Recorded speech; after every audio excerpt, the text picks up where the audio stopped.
And hello again, everybody, and welcome to our latest edition of Making Waves, our inside look and weekly look at Roosevelt University athletics. We'll have an interview with Michele Alexander, in addition to another segment as well, coming up after our initial segment, our weekly week in review with Camden Schuchaskie. And Cam, looking back over the last weekend, interesting mixture of results. We'll start off with softball.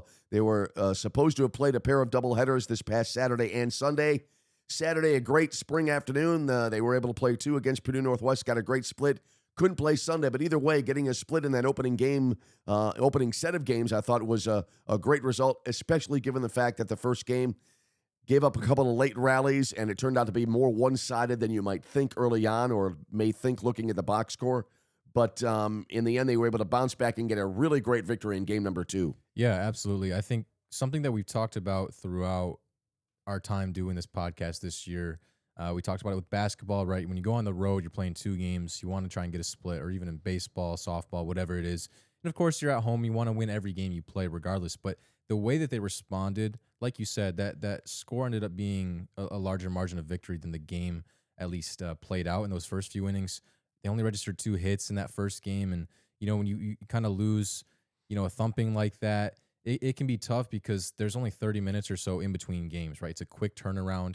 And I understand that momentum, right? Like it might, it might not completely carry over to the next game, but like we said, it's a quick turnaround going into that next game. And so it's really a testament to the coaching staff, the adjustments that they were able to make, both from a defensive side, a pitching side, but also in the box, right? The at-bats were so much better. They put up 8 runs compared to none in that first game. And so obviously a huge amount of credit goes to the players as well for being able to make those adjustments because, again, it's such a quick turnaround. And at the end of the day, every win and every loss, it counts the same. It doesn't matter what the score is. Real good point, I think, as well, you bring up about the quick turnaround. I think softball especially kind of unique from other sports. You have some of it as well in baseball because you play many doubleheaders there as well, usually at least one a week. But softball, it's all doubleheaders pretty much all the time.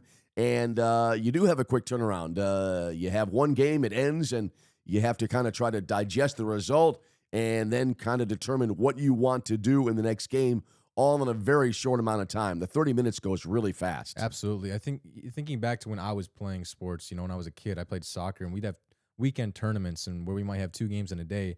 The difference is we had a few hours in between games, not 30 minutes. And also you're playing a different team. So the mental side of it is different, right?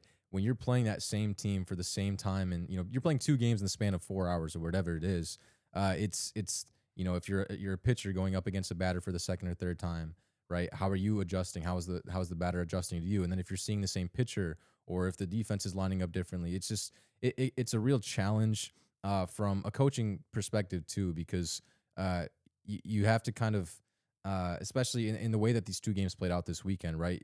You lose 8-0 and you're obviously not happy with that, but you have to do what you can to take as much as, as many positives from that game, make as many adjustments as possible, and then go out and try and go get that second one. So it was a really impressive bounce back for the softball team this weekend. And at the end of the day, they got a split, right? And, like I said before, every win, it could be you win 20-0 or you win 1-0. At the end of the day, it's one win in the win column. So that's the thing that I've always enjoyed as a fan about softball and baseball, and I suspect the players and coaches, my guess is that the majority of them would feel the same way in that if you have a loss that, doesn't in a game that doesn't go well, most of the time you're able to get right back at it immediately. That's the good thing maybe about having such a quick turnaround is that you can put that past game behind you, come back, start fresh right away. In baseball with MLB, it's 162 games.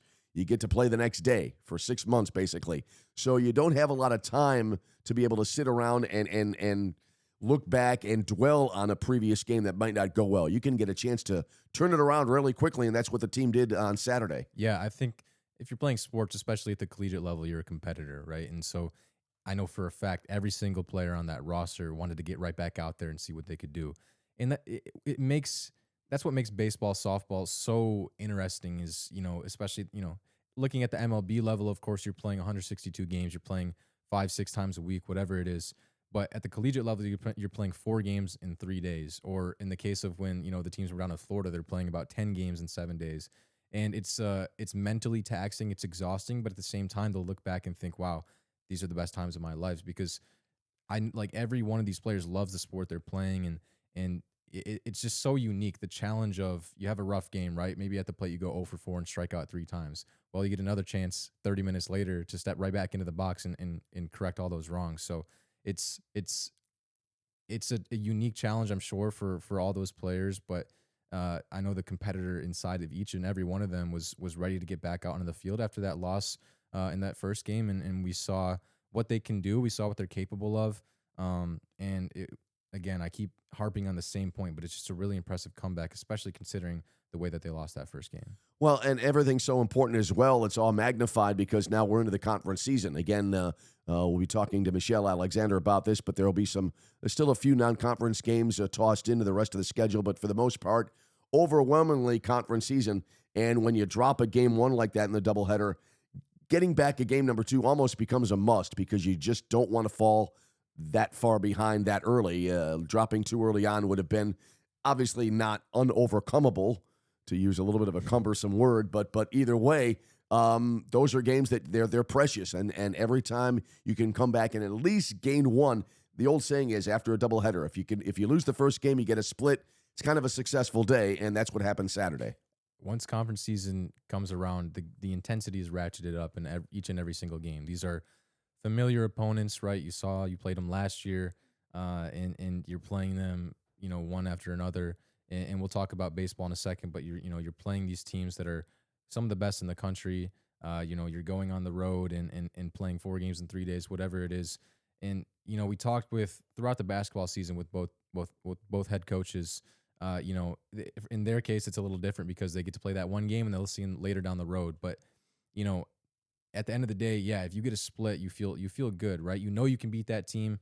And in the case of the softball team, starting conference play, sitting at 1-1. I mean, obviously you want to be 2-0. You want to go undefeated, but that's just unrealistic in sports. And so 1-1, it's a positive start. Especially we saw in Florida, it was a tough trip. There was a lot going on outside of the softball field. Of course, some issues at the airport, but I think that it was so impressive. There's so many good young players on the softball team that are producing. There's so many freshmen, so many sophomores, so many different contributors, and these learning experiences that they get, right? And we talked about it a couple of weeks ago. That trip down to Florida, right? Like, welcome to college softball. Welcome to the intensity of what it means to be a collegiate softball player. And now, once you're in a conference season, you want to get better and better each and every game because, like we said, these games matter more than as the season continues to go on. I've always found the dynamics of a doubleheader quite fascinating, to be honest with you, because you can have the similar result on paper. You get a split, but whether you believe it's a successful day or not is determined by really what happens in the first game. If you win that first game, you want to get a little bit greedy and get the sweep. But if you cannot win that first game, you come back and you get that split in the second game. And as we said earlier, it feels more like a little bit of a successful day, doesn't it? Yeah, I think from the Roosevelt point of view this weekend, it tells you a little bit about your team. And I'm sure Coach Michele Alexander and her staff learned a little bit more about their players and how they respond to adversity. And of course, from Purdue Northwest standpoint, right, they're at the end of the day, they'll be happy with a split, especially on the road, right? You want to defend your home turf, whatever it might be. But if you're able to go on the road and especially in conference play, sneak one on the road and you're going to build a really successful season that way. But yeah, I think, you win the game in the way that Purdue Northwest did in that first game. And you might think, a little disappointed at the end of the day not to sneak that second one. Overall, I think both teams will find things that they're happy with. Of course, for Roosevelt, like we said, how they bounced back, the adjustments they made. But then for Purdue Northwest, getting one on the road is good for them too. So there's positives that both teams can take and continue to build upon as we progress further in the conference season. Turning to baseball now, and the baseball team starting up the conference season on the road at Davenport this last weekend, and a 4-game series, and kind of a roller coaster ride there in the sense that some games were high scoring, others were close, other games were one-sided, and then unfortunately on Sunday, just a crushing loss, a heartbreaking loss. That's one of the heartbreaking things I think about baseball is that you can be so close, and then the Lakers got. After the game was tied heading into the 10th inning, they were able to pick up 2 runs in the top of the 10th And then, unfortunately for the Lakers, Davenport coming back 3 in the bottom of the 10th inning. Those are the games that really cause you to lose sleep at night, aren't they? Yeah, especially, that's you've already lost the first 3 games of the set. You have that long bus ride ahead of you and you think, okay, we might be able to get this one, take something good positive from the weekend, and then unfortunately, as you said, from a Lakers perspective, unable to pull out that win. But I think that, knowing Coach Becker and knowing, some of the guys on the team, I think you're going to learn a lot about these players now, right? And so as we just talked about with softball, how you bounce back from that first game against Purdue Northwest, a little bit of a break before getting back into conference play for Roosevelt. But opening conference play in the way that you did, going on the road to a really good Davenport team and dropping a few games in really heartbreaking fashion, just not having your best weekend. How do you bounce back, right? They have 5 games this week, an opportunity on earlier this week on Tuesday, and then of course this weekend they have a 4-game split. So you're gonna learn a lot about the team this week. I think it's at the end of the day, right? Losing games sucks, but it's one series in the conference. It's one series. You still have plenty more to go. They haven't even played at home this season, right? So there's still plenty of games at home. You could stay, local, play at your home turf. And again, I think this week will tell you a lot about the baseball team, and it obviously sucks as we said, but an opportunity to bounce back almost right away. You look at that game, and it's kind of a microcosm of baseball as a whole. I thought I was able to call the game, and even though it was a heartbreaking loss, I thought some great positives. Took an early lead. Davenport came back, tied the game, took a 4-2 lead, and then in the late innings, Lakers able to come back, tie the game late, and then take the lead in the 10th inning. Some great clutch hitting in that game, so definitely some positives to build upon as you go through toward the heart of the schedule in the GLIAC. Yeah, absolutely. I mean, as I harp upon, and D Brown says all the time, we're in the competition business. Right? You want to win games, and so it's tough, to try and take moral victories. But at the same time, if you only look at the negatives, you're never going to grow and you're never going to get better as a team. So, like you said, especially in the way in which they lost those games on Saturday, the way you're able to bounce back, you take that early lead, like you said, and then you give it up. But it could be easy for a team to say, okay, well, let's just get home, let's get on the bus and get back down to Chicago. They came back, tied it, took the lead in extra innings, and unfortunately, again, weren't able to pull it out. But I think, it showed that the team doesn't give in, doesn't give up, and hopefully the results will soon come to follow. All right, turning from the outdoor sports back to an indoor spring sport, men's volleyball, and Cam, really the beat goes on for the team. Played this last weekend, an interesting set of games. No pun intended there, but an interesting couple of days at the Goodman Center. First game, a really tense 5-setter, and then in the second match, they came back and were able to get a convincing victory. Yeah, in that first game, it felt almost like they reverted a bit back to what we saw earlier in the season, where they came out a little bit slow, a little bit sloppy, lethargic in that first set. And credit to Thomas More for that first set. They won, I think it was 25-14 in that first set on Friday. Kind of just hit you in the face like, whoa, like these guys are here to play. And looking at their record coming in, I mean, obviously they've had a tough season. That team is not, in terms of how good they are, the talent they have, they're not, 2 wins, bad. I think they're a solid team, obviously dealing with a lot as a program, but it was kind of a hit you in the face moment for Roosevelt. Like, okay, this team's here to play. We need to match them. And they were able to do so, come back and get that second set. Thomas More came out in that third set, took it, and you get down 2 sets, right? And you think, well, what do we do now? And so we saw Martino Bertagnoli come back into the game, and he was really a big difference maker. He just kind of calmed the team down, and they really jumped on Thomas More in that 4th set, able to finish it off in the 5th set. So you have to learn how to win in different ways. That's something we talk about all the time. Not every match you play is going to be a 3-0 sweep. Not every game you play is going to be, or every set you play is going to be a comfortable win. And that's only going to build them as the season goes on. And then we saw Saturday a much better performance, winning in 3 sets. I had the pleasure of calling that game. It was fun to watch. Just much better energy from the team from the start. And I thought Simone Aguilaro, the freshman, was really, really impressive, especially in that 3rd set. I think he actually rattled off 3 straight aces, which was really impressive. Really sealed the deal in that 3rd set. So at the end of the day, you look at the schedule. You have 5 wins in a row, and you go to Quincy this weekend for another big conference matchup. Of the two of us here, when reassessing the past weekend in volleyball, you have a little bit of an advantage. You saw both matches. I only saw the one Friday. Was there one thing that you thought was the most dramatic difference between the two matches for Roosevelt? Well, one thing that really stands out is they simply just made less errors. I think that, especially if memory serves, in that first set, there were 15 service opportunities for Roosevelt, and Thomas More picked up 11 points on those service opportunities. They had something like 22 service errors in the match as a whole. And, I said on the broadcast, right, if you believe everything you see on the internet, which my parents told me not to, you want roughly a ratio of 1-to-1 in terms of error to ace. And Roosevelt didn't do that on Friday. So they really cleaned it up. They handed less freebies to Thomas More. They made Thomas More work a lot harder. They also were better defensively. In that first set, the Saints actually hit negative, and you're not going to win many sets hitting negative. I think in that second set, they actually hit triple zeros. So defensively, it was really clean. They just made fewer errors, and that's a testament to Kelly Magliano, to her staff, for, and a testament to the players for again, not playing 2 games in 30 minutes like with softball, or, double headers like baseball, but a quick turnaround, 2 games in less than 24 hours against the same team, and you clean it up. And yeah, it was a really dominant performance overall on Saturday. And I think circling back to the first game, first match, one thing that I think that match emphasizes, and that is, you look at the records, but you cannot take any opponent for granted. I think we saw that a little bit in the first round of the NCAA tournament with Duke. And you were saying that you saw some comments by the Duke players. I thought, watching that game live, they thought that they could win just by arriving onto the court.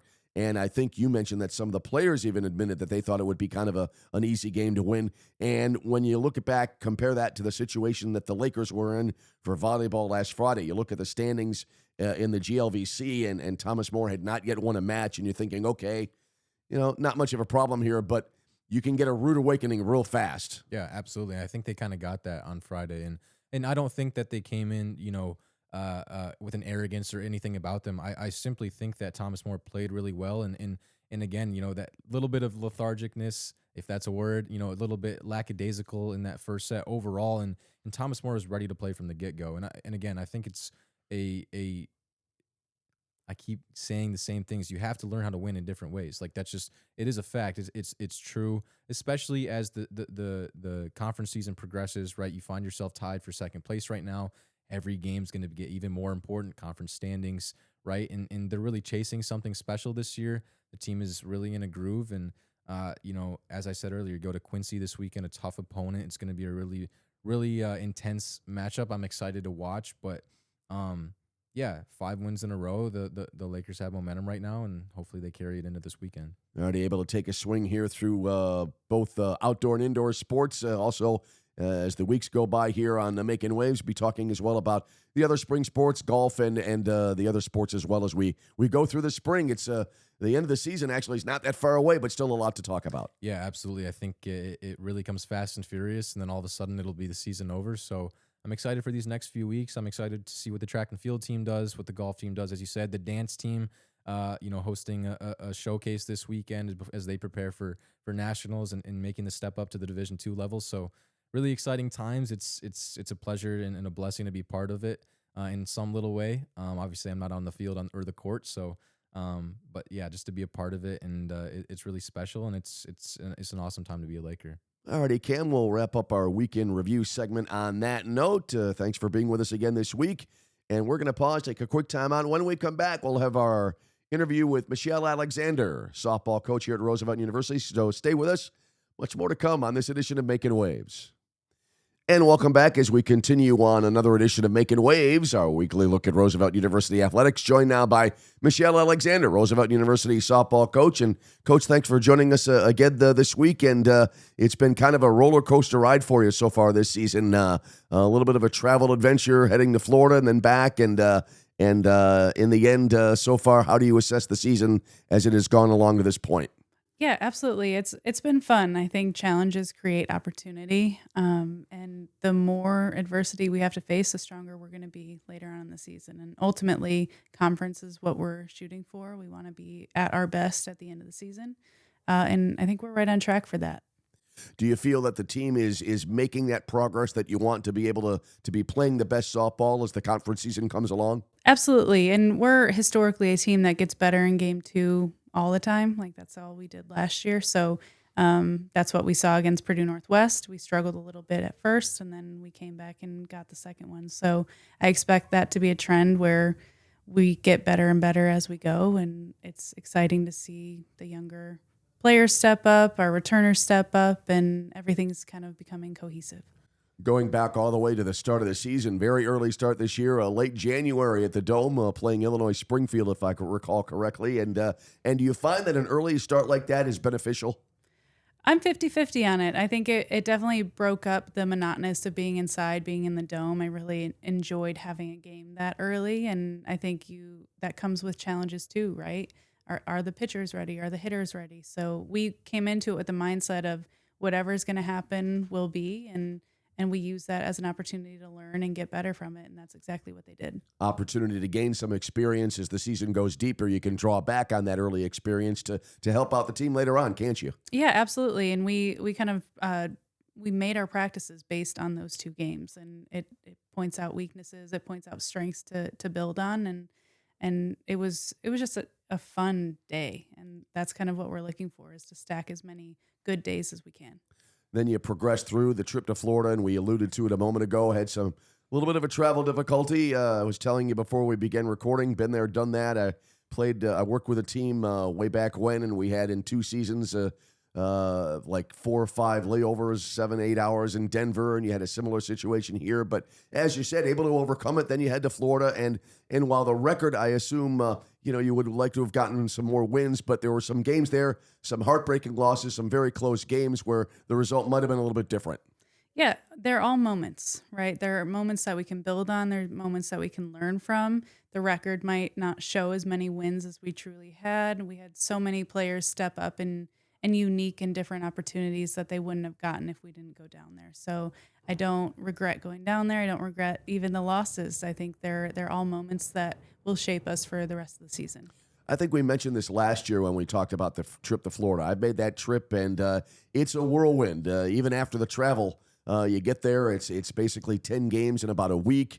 And on any given day, you're playing at one field, you're moving around to another field. You had to ask for a scheduling change this time around. It's nonstop, isn't it, when you get to Florida from start to finish? It's the most games that any of our girls will ever play in a week. We play 10 in 7 days. That's more than we would play in a week for conference. So again, it's a grind. It's a difficult week for any team to go through. You add travel challenges on there, it adds another layer of adversity.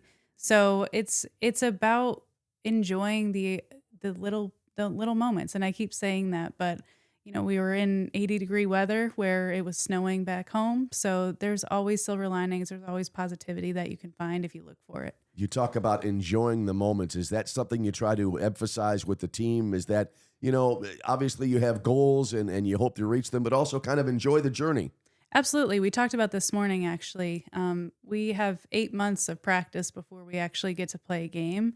That is a long time to not get to see the progress or the results of all the hard work, the lifts, the early mornings. So that's something we talk about often, and we will continue to talk about as we get to go to Michigan to play all these, again, tough competition that we have in our conference. So um, there's going to be some hard times. It's how we overcome it, how we enjoy. Is it the travel? Is it the team meals? Is it the hotel stays? Celebrating the little moments is super important to us. You mentioned the many months of practice that you have in contrast to the actual scheduling of the regular season.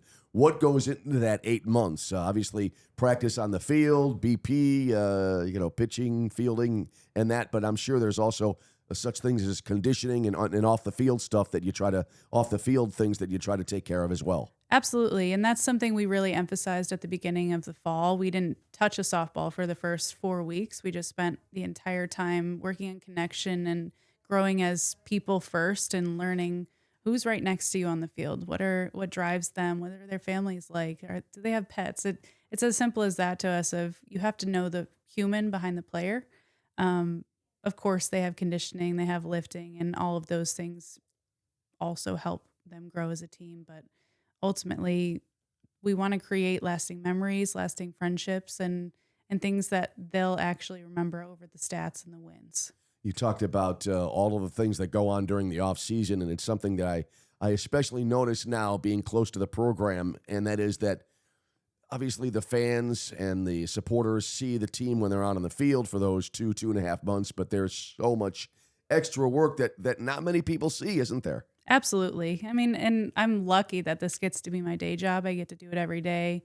The goal is to have an impact on as many athletes as possible, and we get to see them 5, 6 times a week, and we get to see them grow for 4 years. And when they graduate, that's the ultimate win at the end of the day. When they get their internship, when they get an A on an exam, right? That's the what makes it worth it for us. So it's a blast. Coming back now to the regular season here, well underway. A lot of games already in the scorebooks, but opened up the GLIAC season this past Saturday. Doubleheader, beautiful spring day, fortunately, in contrast to the following day when you couldn't play. But I thought it was a real nice bounce back after a tough first game in the season opener for GLIAC against Purdue Northwest. Bounced back and had a really nice victory in game number 2. Absolutely, and that's what makes it fun. They were really intentional about making changes up to bat because that was where we really struggled in game 1, and we had some flashes of some great glove work and defense in both games. So there's a lot to look forward to and a lot of good things that happened. Is there a lot to be gained, even though the first game didn't go your way, turned out to be a run rule result there in the end? But even so, it sounds like that the team was able to learn a lot, process of a lot of information almost on the fly, and it benefited you in the second game, didn't it? Yeah, and I think it was reinforcement of things that we've been talking about all year of having quality at bats, having productive outs if we're going to be out, and putting the ball in play. The results that we had in game 2 were not always the prettiest hits, but they got the job done and they scored runs. And if we can win every inning or most of them, we're going to win a lot of games. So I think it was a great check-in and a reset for them. It's the thing about softball in the sense and baseball as well that, as you said, the hits don't have to look great. They don't have to be, clobbered into the right center field gap. At times you get a couple of bloops here and there, gets traffic on the base pass, and in the end, it can have a great benefit. Absolutely, and that's how we kind of built this team. Like we're quick, so if we can get them on, they're going to be on second base very shortly, and all we need to do is get it to the green, and we're going to score. So it's a constant process, but it starts with how do we get on? Get the runners on, get the runners over, and then try to get them in, it sounds like, is the philosophy. Absolutely, yep. Well, you look ahead now, and again, you had the postponement this past Sunday against Grand Valley State, so that's been rescheduled for a later date. But so far in the GLIAC 2 games in the books, and now you look ahead to the rest of the GLIAC season.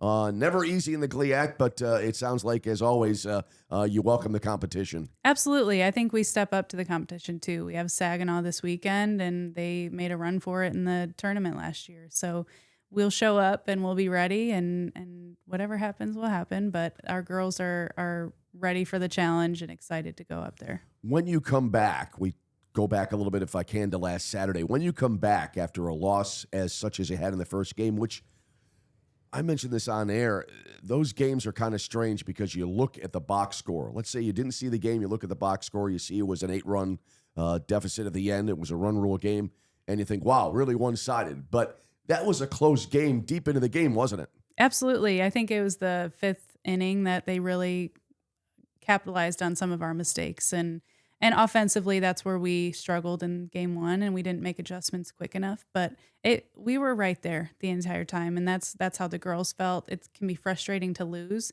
whether it's 8-0 or 2-1. A loss is a loss, and that's how they will view it. But as long as we're competitive, they're happy, and there's something to learn from whether it's 8-0 or 2-1. And then coming back and having such a nice win in the second game, got to be a confidence builder. Absolutely, and I think that was what we needed. We had a rough trip in Florida as far as the win-loss column goes, but we need to gain momentum, and one win can start that. Stringing some hits together starts that. Kaylee pitched a great game, so that was nice to see, and she's kind of stable for us. She's very consistent in what she does, and that's the confidence that, again, we stack little wins. It becomes a huge positive for us. We talked about the offensive aspect a little bit earlier on, but as well pitching. Probably goes without saying, keen grasp of the obvious on my part here, but so important. The game that was a victory in Florida, Riley Zarnecki, I believe it was, had a tremendous game in that game against Walsh. And then, as you said, well-pitched game in game number 2. Everything goes hand in hand. You like to have the offense, but if you can get the pitching, obviously you can keep the other team off the board. That increases your percentages of winning a game exponentially, doesn't it? Absolutely. And again, we go back to offense, pitching. They're equally important. You have to have one or both to win a game. And we need to provide some run support for our pitchers. They do a great job of keeping us in games. We have to do some help on the back end and get them an early lead. That's what we did against Purdue Northwest in the second game, and it provided Kaylee some room to be a little tricky with the batters. And also, you mentioned defense a few moments ago. Some very nice plays in that second game in the field when you can throw the glove around a little bit as well. I know the pitchers appreciate it, and that's another piece of the puzzle, isn't it? Absolutely. And Sophia had a great diving play in the 5-6 hole that kept a run from scoring in game 1. And we are a defensive team. We are very solid out there. Kendall Pearson is very fun to watch. She throws a lot of batters out from center field, and that's part of our identity. We're a great defensive team. We're very quick on the bases, and that's going to shine. And it's ultimately what's going to keep us in those big games against Saginaw, Ferris, and the tougher teams. One interesting aspect as well is the fact that we talked about getting the runners over, getting them on, getting them in.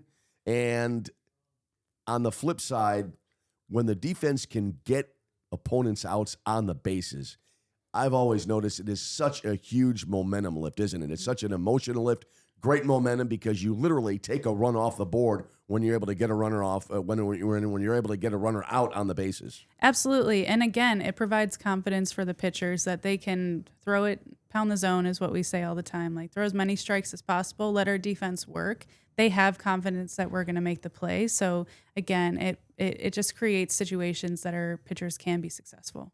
When you have a defense like that behind you as a pitcher, it's got to be so much of a confidence boost also, because you don't have to, I would think, necessarily as much worry about making that mistake, because even if it's a well-hit ball, you've got a great chance for the defense to help you out if you're in the circle. Absolutely, and that's the intention behind our pitches anyway. We want to be efficient. We want them to put the ball in play. If they're going to swing at the first pitch, let's get the out and keep the pitch count low. Right, and then our pitchers can extend their outings. So we want them to hit it.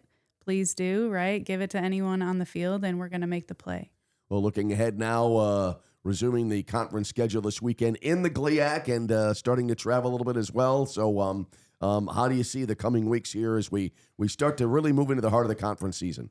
I think it's going to be a rush. I think with any reschedules, we've got the weather to deal with, but we've got 4 games this weekend, and then it just becomes every single week we've got conference opponents, non-conference opponents too, kind of sprinkled in, and it's just more opportunities to be successful, and that's what we're kind of preaching to our girls is every game is an opportunity, whether it's one hit, you get to play the field, the pitchers get their opportunities.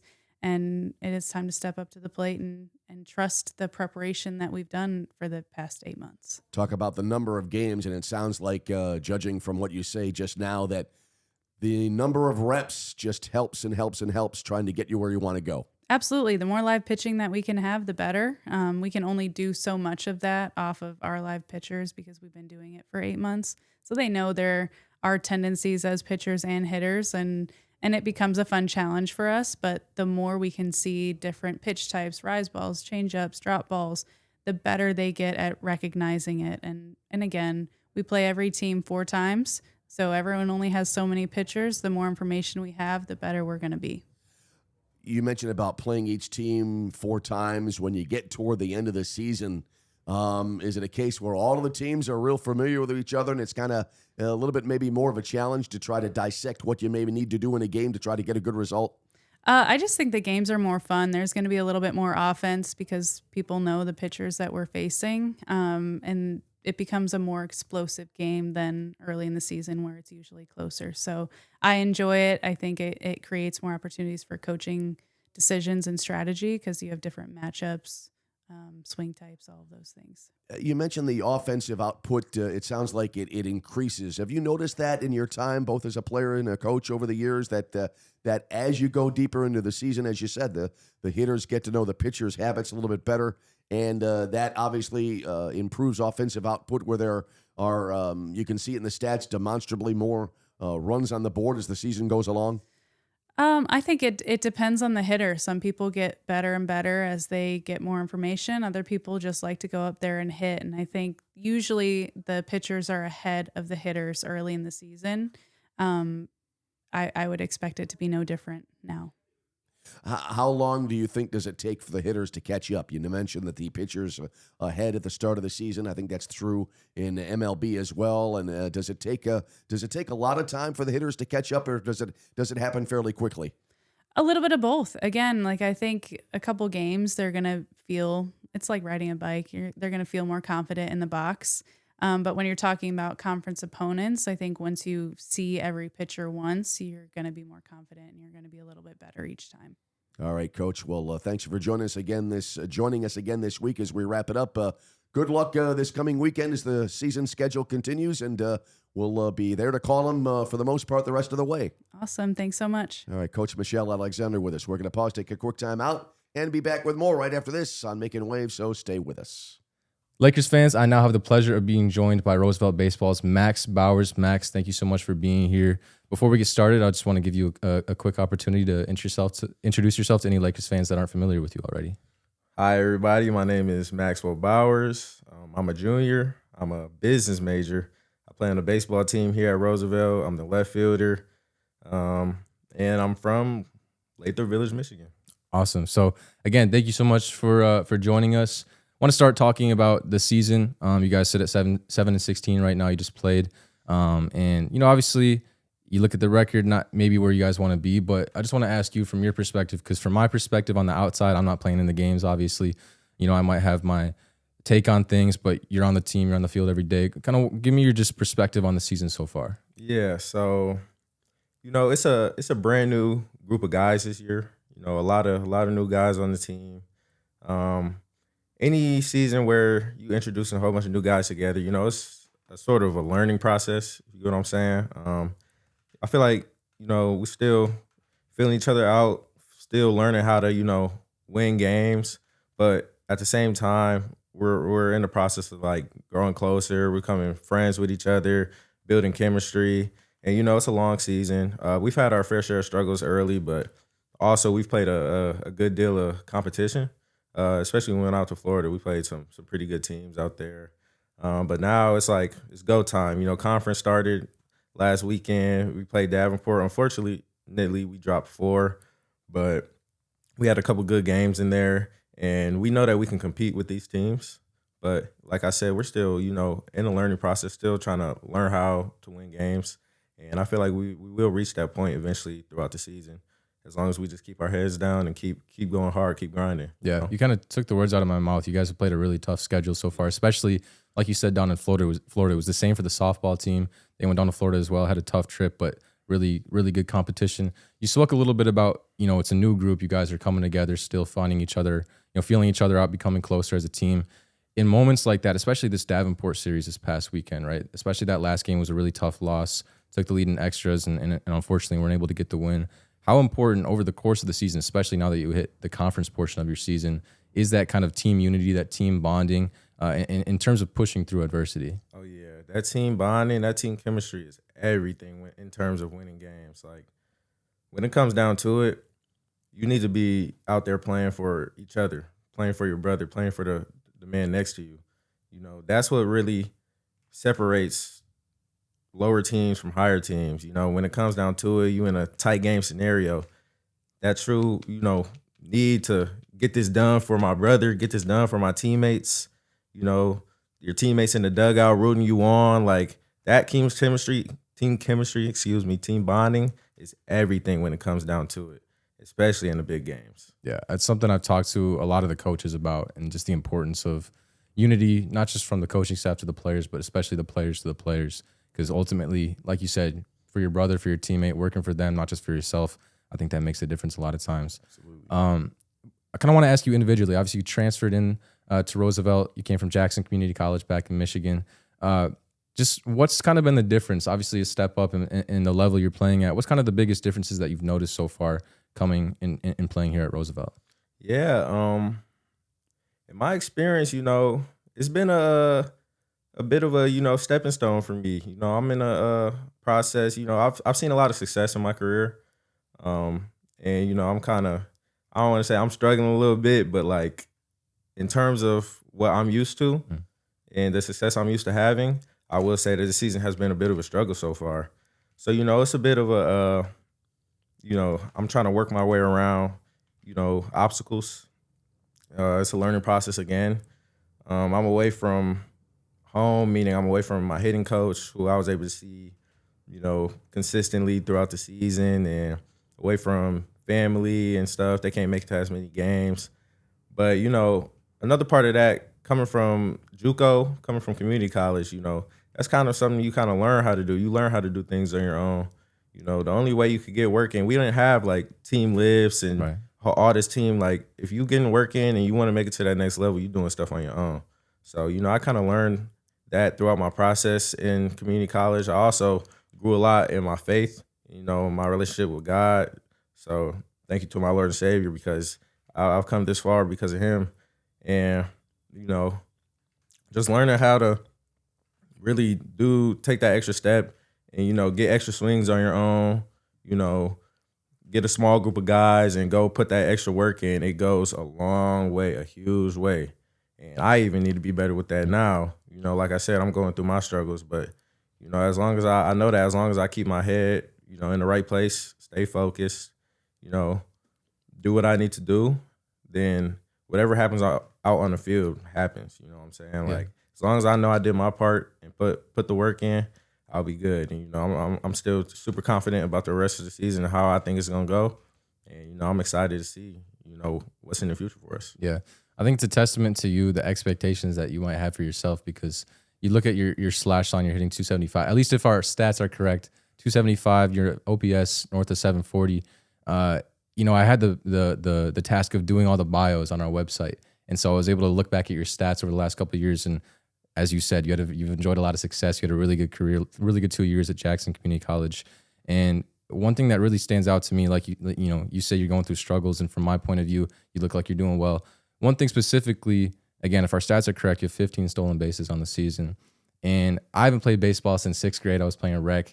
I've always been a faster guy, and so I love stealing bases, but it's more than just speed. So I wanted to ask you, in terms of when you're on first or second, whatever it is, and you kind of get that itch to steal a base, like just what goes into the process of picking the right moment, right? Because obviously teams scout you. They know that you're swiping bags. Mm-hmm. What's kind of that process, right, where you're on base and thinking, I want to go get this one? Oh, yeah. See, I don't know. Let's talk about this. You know what? I 100% attribute this, all my stolen bags, to my coaches. That's all coaching. Like, I haven't always been the fastest guy, but like, especially these last couple of years, I was working on my speed a lot. I became way faster, and I knew I had that speed in me. But I wasn't a bag stealer. Yeah. You know what I'm saying? Like that wasn't really what I did for real. Like I was always just a hitter. I knew I could hit, extra base hits, whatever. But I wasn't a bag stealer. Now when I got here, it's definitely a big part of the identity here at Roosevelt. Thank you to Coach KJ, Coach Nate.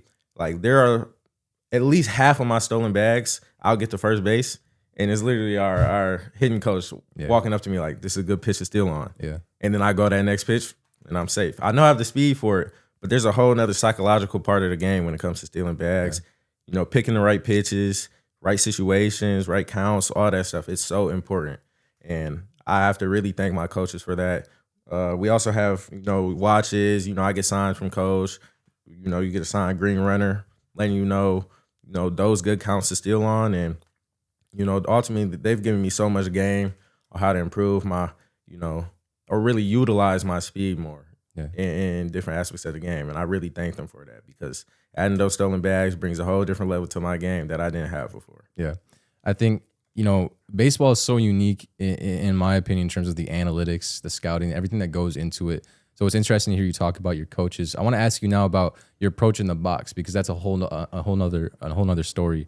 You might see a starting pitcher twice, maybe 3 times in a game. You see relievers, obviously. And over the course of a weekend, you're playing 4 games against a team. From game to game or even inning to inning, at bat to at bat in a single game, just talk a little bit about the approach and how it changes as you get more at bats against a guy. Oh, yeah. So especially at this level, there's a lot of different type of pitching. In JUCO, you tend to see a lot of mid to high 80s, a lot of flat fastballs, especially in Michigan. I don't know about, other states, but a lot of mid to high 80s, flat fastballs. But at this level, you're seeing a lot of, low 90s. People got sinkers moving into you, good off speeds and stuff. It's definitely a better level of pitching. And, you got to understand how to attack certain types of pitching. If something's running into you, you got to be able to stay inside balls, drive them the other way, take off speeds, let them get deep, take them the other way, and really understand what you need to do in different counts, different levels of aggression, knowing when to get your A swing off and when you need to, protect and get a job done for the team. And with me, I'm still, learning, getting through that, as I said before. But I also thank my coaches a lot for that. A big thing that, helped me in my process, especially in JUCO, was a 2-strike approach. Especially for my freshman and my sophomore year, I was able to cut down. I didn't really have a 2-strike approach my freshman year, and I was able to cut down my strikeouts in half. I had 30-something strikeouts my freshman year. It was a bit rough. Like I said, it was a learning experience. But I take those. I learned from those experiences. I learned from those at bats. I was able to cut my strikeouts in half, and it really helped me with my bat to ball skills. But as long as I recognize what type of hitter I am and what I need to do to see success against this level of pitching and stay within myself, I should see that level of success increase game by game. And when it comes to approach, even as a team, we have to recognize that we will be versing good pitching, but we can all hit this good pitching. We are all good hitters. We're here for a reason, and we can't let that confidence waver. Confidence, especially, is everything in baseball. You have to come into the box knowing that you got to be a dog. You gotta almost be annoying in a sense, and you gotta really believe that you are the best hitter out there, best guy on the field. I have goals and aspirations that I set super high, and I know what level of hitter I am, and I have to carry that confidence with me throughout every game. Yeah, I think confidence in sports in general is so important because, like you said, in terms of baseball, right, you might have a rough game, go 0 for 3, strike out a couple times, but especially in collegiate baseball, you're back out there maybe 30 minutes later, whatever it is. If you got a doubleheader, you're playing the same team the next day, and you might go on a little bit of a slump, but if you let that get to your head, I mean, your approach is completely out of whack. I also think talking about your team, like you said, you guys have had some offensive explosions. You guys can do it. So it sounds like the more reps you get as a team, seeing these different pitchers, facing these different teams, these good opponents, the better you guys are going to get. You spoke a little bit about your time at Jackson. I kind of want to touch on that. Out of high school, what was the recruiting process like? Just kind of talk about, the decision, that you had to make to, go to JUCO, go to community college. It's not necessarily an easy decision, but you took a chance on yourself and you're here now. So yeah, just talk a little bit about that recruiting process out of high school. Yeah. So, to be honest, I was a bit of a late bloomer. I wasn't the biggest dude I didn't grow until my junior year of high school. And, I kind of bloomed my senior year. Actually, that's kind of backwards because my junior year I did really well. I don't remember the exact stats, but I hit really well. But then my senior year I actually had a pretty down year. I didn't do as well as I thought I was going to. But, I had some sort of tools. And, I did a showcase my senior year that I put down a 6.860, something pretty fast, which was really good for me that I was working towards. And I got a whole bunch of my offers from there, all JUCO offers. I really didn't have anything else. So, I didn't really have a choice. It was either I was going JUCO or I was going to give it up. And, with Jackson, that was an easy choice for me. My mom, she was big on like college experience. Even though I wasn't at community college for the college experience, I knew I was just trying to grind and get where I really wanted to go. But they had dorms, they had a meal plan. She don't trust me on my own. I don't know how to cook. You know what I'm saying? I'm her little baby. I'm the youngest of 4. So in terms of that, she wanted a place with dorms and a meal plan, and the coaches felt like, you know, family. It was just overall, I knew it was the right situation for me. But JUCO, I didn't really have a choice. You know, I had to become a grinder. You know what I'm saying? Yeah. That was a big part of my character development. Yeah, I was gonna say, it sounds like it played a big part in your development, not just as a player, but as a person. In terms of the playing side, you talked a little bit about like less structure, right? It wasn't team list necessarily, and that's something that you're doing here. And so, like you said, you had to become a grinder, and obviously that hard work is paying off. So now, flash forward, you know, you had those couple of years at Jackson. Now you're here at Roosevelt. When you were making that decision, right, between Roosevelt and I'm sure other places, why did Roosevelt stand out? Now, first and foremost, a huge thing about Roosevelt, if I'm being 100%, is that they were NAIA a couple years back, of course, as I'm sure you know, and that they recently entered Division II and the GLIAC. The GLIAC is a really good conference. You know, I'm from Michigan, so majority of teams in the GLIAC are from Michigan. So, you know, the big thing for me, honestly, was like kind of a revenge thing. Like, I feel like a lot of these schools, especially when I was in JUCO, I was playing like against Grand Valley. I was playing against Saginaw Valley, and you know, I feel like that I was good enough to play at these certain type of schools, and none of those schools took a chance on me. And you know, I kind of take that personal. And you know, Roosevelt, you know, they saw me, and Coach Becker. I'm thankful for Coach Becker because you know he gave me this opportunity. He believes in me. And, you know, he gave me an offer to come here and play. And once I knew I had an opportunity to play against the teams that, you know, didn't come get me, I was like, oh, yeah, I got to take it. Like, I gotta take it. I got to, you know, grind and go crazy against all of them. So that's one big part. You know, that's another reason why I'm really excited for conference because, you know, I have goals for myself. And one of the main reasons I came here was so I could play against these teams. Another thing that obviously attracted me is Chicago. You know what I'm saying? Chicago, it's a beautiful city.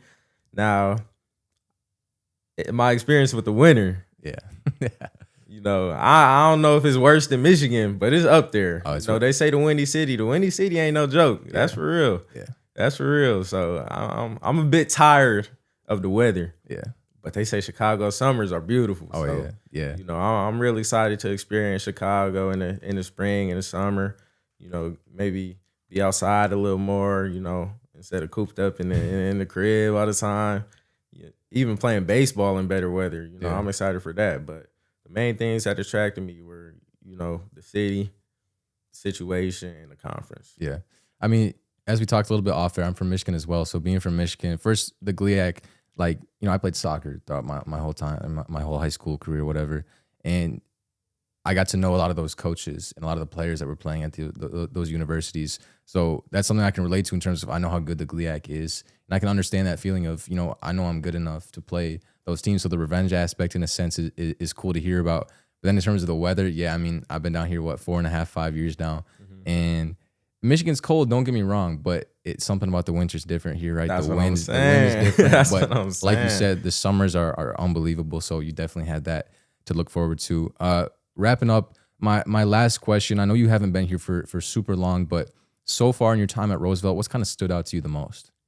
The main thing that stood out to me is, you know, my teammates, you know.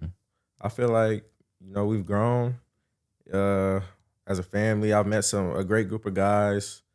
You know, I have a group of teammates that we do a Bible study with every Wednesday. I actually just came from that this morning. I feel like I've grown closer to a great group of guys. Another thing that I love is the views. I'm in an apartment right next door. It's called the Buckingham. I'm on the 20th floor. Beautiful view of the city. Yeah. I love that. I love taking walks around at nighttime and, you know, just taking in fresh air, you know, seeing things. I don't even go in places. I just like to walk around and just look at things, listen to music. It's just a great vibe to the city. Um, I feel like I said, we've grown as a team, as a family, especially over the Florida trip, living with guys and big old houses. You know, it's like 15 dudes per house. Yeah. You know, but you grow closer with guys, and that's always the beautiful part of baseball and playing sports in general is, you know, growing as a family and meeting people that, you know, you will build these bonds that you have for the rest of your life. Mm. And that's so important. And, you know, just growing closer with guys and my coaches and being able to play the game that, you know, we've played since we were kids, you know, the games we love. And all that together, yeah, it's just Roosevelt has been a great experience for me so far. And I look forward to, you know, the rest of this year and next year. Awesome. Well, that'll do it for us today here on Making Waves. Max, thanks so much for joining us, and best of luck having the me. rest of the season. Thank you for having me.